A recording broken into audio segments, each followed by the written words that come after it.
यदि मुझ पर कुछ लिखना ही है तो सिर्फ मेरे कार्यों पर लिखो, ताकि लोगों को उससे प्रेरणा मिल सके। यह दिल को छू लेने वाले शब्द महान आत्मा मदर टेरेसा जी के द्वारा कहे गए हैं। मदर टेरेसा ऐसे महान लोगों में से एक है जो सिर्फ दूसरों के लिए जिए हैं। तो इससे तो आपको पता लग ही चुका होगा कि आज मैं आपको मदर टेरेसा जी की बायोग्राफी के बारे में बताने जा रही हूँ। हमारे इतिहास में कई ऐसे लोग हैं जिनका नाम मात्र सुनने से ही हमारे चेहरे पर मुस्कान खिल उठती है। उन्हीं में से एक है मदर टेरेसा जी। मदर टेरेसा जी भारतीय न होते हुए भी उन्होंने हमारे देश के लिए बहुत कुछ किया। वह भारत आई, यहीं पर रुकी और उन्होंने यहाँ के लोगों के लिए बहुत कई महान कार्य किए। आज मैं आपको उन्हीं के बारे में बताना जा रही हूँ, ताकि हम भी उनके जीवन से प्रेरणा ले सकें। मदर टेरेसा जी का जन्म 26 जनवरी 1910 को स्कोप्जे में हुआ था, जो कि अभी मैसेडोनिया में है। उनकी माता का नाम द्राना बोयाजू और पिताजी का नाम निकोला बोयाजू था। मदर टेरेसा जी का रियल नाम इग्नेज गोंझा बियोजीजू था। अल्बेनियन लैंग्वेज में इसका मीनिंग होता है एक फूल की कली। वह एक फूल की कली के ही समान थी। वे 5 भाई बहनों में सबसे छोटी थी। मदर टेरेसा जी बहुत ही सुंदर और हार्ड वर्किंग थे। जब वह 8 साल की थी तभी उनके पिताजी का देहांत हो गया और उनकी पूरी जिम्मेदारी उनके माताजी के कंधों पर आ गई थी।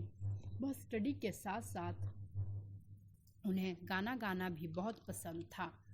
18 साल की उम्र में उन्होंने सिस्टर ऑफ लेरोटो में शामिल होने का सोचा, इसलिए वह आयरलैंड गई और वहाँ पे उन्होंने इंग्लिश सीखी।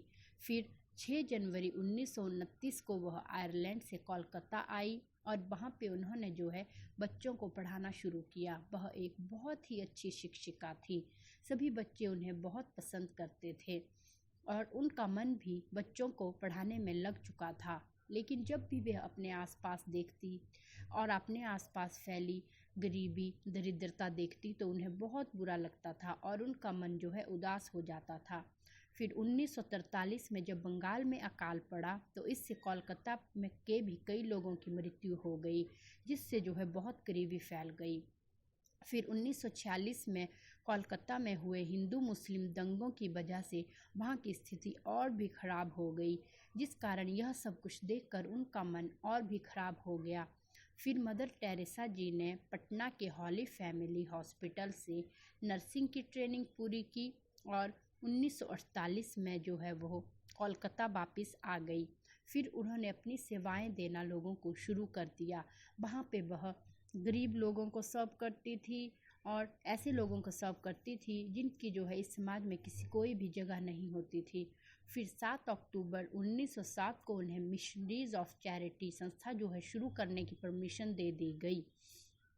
फिर यह चैरिटी उन्होंने सिर्फ 13 लोगों के साथ शुरू की थी और आज यह चैरिटी पूरे देश में पूरी तरह से फैल चुकी है।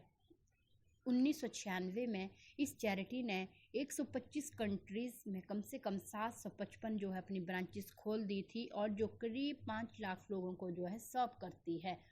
तो मानवता की सेवा में मदर टेरेसा जी को कई सम्मानों और पुरस्कारों से भी नवाजा गया। 1962 में उन्हें भारत सरकार ने उनकी समाज सेवा को देखते हुए उन्हें पद्मश्री से नवाजा। 1980 में उन्हें भारत रत्न दिया गया और गरीबों व असहायों की सहायता के लिए उन्हें नोबेल शांति पुरस्कार भी दिया गया। 1983 में उन्हें अपना फर्स्ट हार्ट अटैक पड़ा जब वह केवल 73 साल की ही थी।